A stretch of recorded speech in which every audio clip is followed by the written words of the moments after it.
बघा, ECN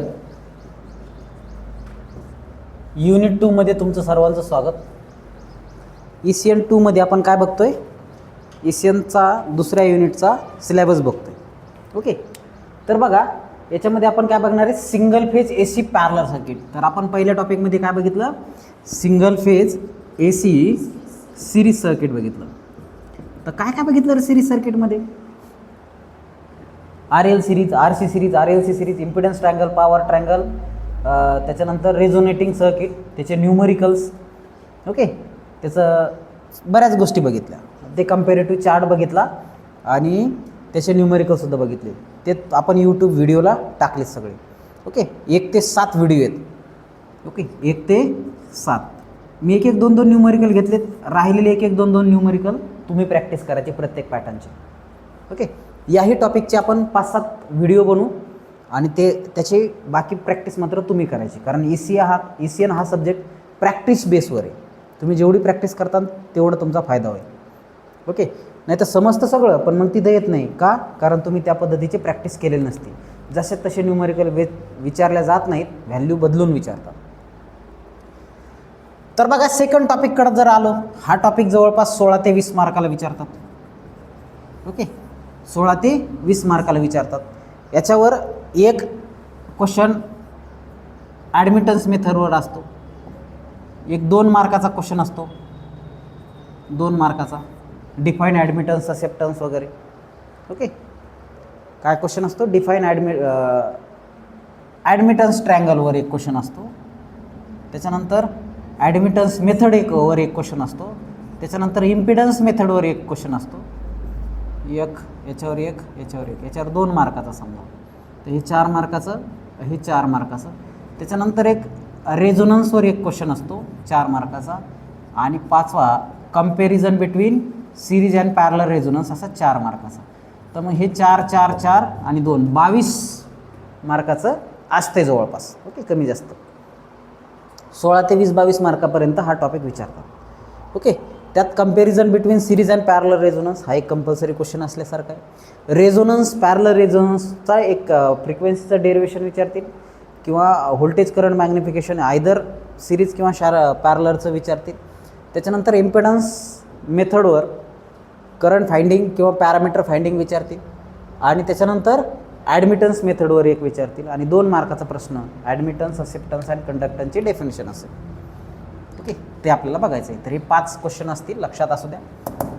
आणि syllabus बघा, तर 3च कंटेंट आहे सिलेबसमध्ये. तर पहिलं RL, RC आणि RLC parallel combination of AC circuit. Okay, त्याच्यामध्ये impedance, reactance, phasor diagram, impedance triangle वगैरे वगैरे ह्या गोष्टी बघणार आहेत. तर आता हे एक पॅरलल सर्किट आहे. या पॅरलल सर्किटमध्ये आपण काय काय बघणार आहेत? Impedance triangle, phasor diagram, reactance, impedance, ह्या सगळ्या गोष्टी बघणार आहेत. त्याच्यानंतर दुसऱ्या याच्यामध्ये बघणार आहेत RL, RC आणि RLC पॅरलल सर्किट. तर याच्यामध्ये आपण व्हेक्टर डायग्राम बघणार आहेत, ॲक्टिव्ह पॉवर बघणार आहेत, रिॲक्टिव्ह पॉवर बघणार आहेत, ॲपरंट पॉवर बघणार आहेत, पॉवर ट्रायंगल बघणार आहेत, पॉवर फॅक्टर बघणार आहेत. आणि याचे सिम्पल न्यूमरिकल असणार आहेत. म्हणजे याचे न्यूमरिकल, याचे न्यूमरिकल. हे याच्यावर एक क्वेश्चन, याच्यावर एक क्वेश्चन कंपल्सरी. त्याच्यानंतर रेझोनन्स इन पॅरलल सर्किट. याच्यामध्ये graphical representation, resonating curve, quality factor, resonating frequency वगैरे असणार आहे. तर याचं सिरीज अँड पॅरलल रेझोनन्स याचा डिफरन्स मात्र परीक्षेला विचारण्याची दाट शक्यता आहे. तर हे 4-5 क्वेश्चन असतील. ओके, ते आपण बघू 1 बाय 1. इथपर्यंत समजलं तुम्हाला?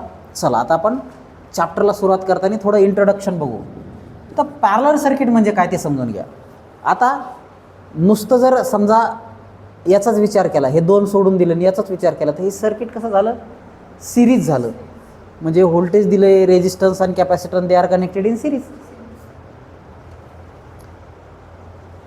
विथ लोडच्या हे सिरीजमध्ये. पण जर समजा त्यालाच पुन्हा पॅरलरमध्ये एक इंडक्टर लावलं, एक रेजिस्टर लावलं, त्याच्यात त्यालाच पुन्हा पॅरलरमध्ये एक रेजिस्टर लावलं की इंडक्टर लावलं, तर हे काय झालं रे? कॉम्बिनेशन जे आहे ते पॅरलल सर्किट झालं.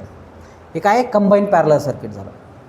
तर आता सिंगल फेज AC पॅरलल सर्किटमध्ये I1 I1 काय असेल V/Z1, तर याला Z1 म्हणलं आपण, याला काय म्हणलं Z1, याला Z2, याला Z3 अशी नावं दिली आपण. तर I1 is equals to V/Z1, I2 is equals to V/Z2 आणि I3 is equals to V/Z3. मग applying Kirchhoff current law, incoming current काय असेल रे, incoming current is equals to outgoing current. या जंक्शनवर येणारा करंट हा आउटगोइंग करंट एवढा असेल. मग I is equals to I1 plus I2 plus I3, I is equals to I1 plus I2 plus I3. मग I1च्या जागेवर काय लिहायचं V/Z1, तर आयच्या जागेवर V/Z लिहिलं, I1च्या जागेवर V/Z1, I2च्या जागेवर V/Z2, I3च्या जागेवर V/Z3 अशा पद्धतीने घेतलं. तर V म्हणजे काय, कॉमन व्होल्टेज आहे आणि पॅरलरमध्ये व्होल्टेज सेम असते. पॅरलरमध्ये व्होल्टेज सेम असल्याच्यानंतर VV कटून जाईल. 1/Z is equals to 1/Z1 plus 1/Z2 plus 1/Z3. तर हे सिरीज रेजिस्टन्सेस आठवतं का तुम्हाला, parallel resistances. 1/R equivalent is equals to 1/R1 plus 1/R2 plus 1/R3. Same आहे, फक्त Z म्हणजे काय, हे कॉम्बिनेशन आहेत. आलं लक्षात. तर आता इथून आपण सगळेच पॅरामीटर फाइंड आउट करू शकतो, current, voltage, power triangle, impedance triangle, active reactive सगळं. तर ते सॉल्व करण्यासाठी तुम्हाला वेगवेगळ्या मेथड आहेत, 3 मेथड आहेत. पहिले by phasor diagram method. Phasor diagram, current आणि व्होल्टेजमध्ये किती डिफरन्स आहे त्याच्यावरून आपण फेजर डायग्राम काढून आणि त्याच्यावरून आपण सॉल्व करतो पॅरलर AC सर्किट. दुसरं आहे बाय इक्विव्हॅलंट इम्पिडन्स मेथड, म्हणजे ही मेथड. आणि तिसरे ॲडमिटन्स मेथड, वाय मेथड. ॲडमिटन्स मेथड म्हणजे काय, वाय मेथड. तर ह्या 3 मेथडने आपण सॉल्व करतो 1 बाय 1. ओके, समजलं नाही.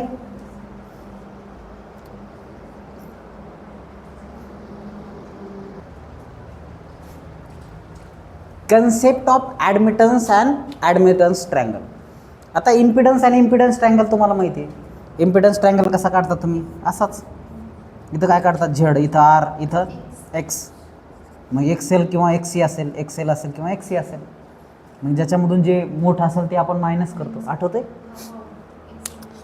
तर हे आहे तुमचं ॲडमिटन्स ट्रँगल. इम्पिडन्स ट्रँगल हे ऑलरेडी माहिती आहे. त्याच पद्धतीने तुमचा एक ॲडमिटन्स ट्रँगल असतो, फक्त हे उलटा असतो. हे इम्पिडन्स ट्रँगल XLसाठी असा असतो, इंडक्टन्ससाठी, आणि इंडक्टन्ससाठी हा आहे आणि कॅपॅसिटन्ससाठी हा आहे.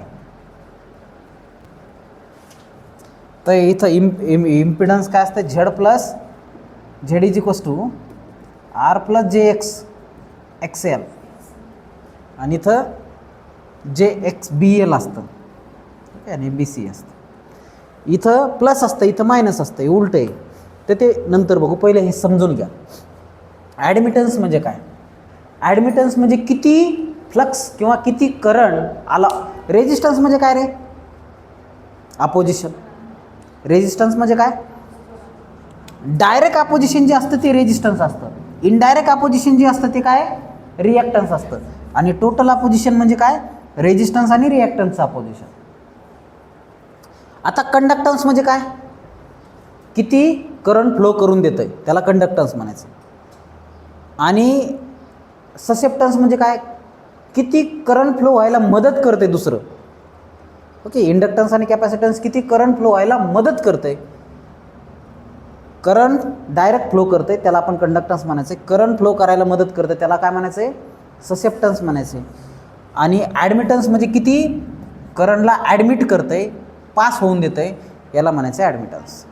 हे पहा, अपोज करणारं impedance, resistance direct opposition, reactance indirect opposition,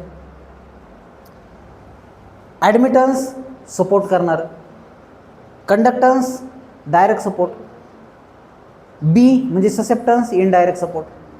okay, याच पद्धतीने. आता याच्या डेफिनेशन बघा. The admittance is define as reciprocal of impedance. Admittance काय आहे, रेसिप्रोकल ऑफ इम्पिडन्स. याला कशाने मोजतात, ओहम इनव्हर्सने मोजतात किंवा MHO ने लिहितात. MHO म्हणजे काय, ओहम इनव्हर्स. त्याला सिमेन्सनी सुद्धा फाइंड आउट केलं जातं किंवा सिमन्स हे काय त्याचं युनिट आहे. येते लक्षात. तर आता conductance G, it is a ratio of resistance to the square of impedance. याचं डेफिनेशन काय, याची काय आहे, it is a reciprocal of impedance. आणि याची काय आहे, it is a ratio of resistance to the square of impedance. Resistance to the square of impedance. आणि ससेप्टन्सची डेफिनेशन काय आहे, it is a ratio of reactance to square of impedance. It is a ratio of reactance to the square of impedance. अशा पद्धतीच्या definition आहेत. Okay. आणि हे सगळे कशामध्ये मोजतात, ओहम इनवर्स किंवा MHO किंवा सिमेन्स असे युनिट आहेत. सगळ्याचे युनिट तेच. याचा युनिट काय, ओहम. याचा युनिट काय, ओहम. याचं युनिट काय, ओहम. याचं युनिट काय, सिमेन्स. याचं सिमेन्स. याचं सिमेन्स. येतं लक्षात. आता पोलॅरिटी बघा. रिॲक्टन्स जे इंडक्टिव्हसाठी पॉझिटिव्ह आहे आणि कॅपॅसिटिव्हसाठी काय असतंय, R-jXc. कॅपॅसिटिव्हसाठी मायनस असते. पण ससेप्टन्स मात्र कॅपॅसिटन्ससाठी पॉझिटिव्ह असते आणि इंडक्टन्ससाठी मायनस असते. येतं लक्षात. चला लिहून घ्या पटकन.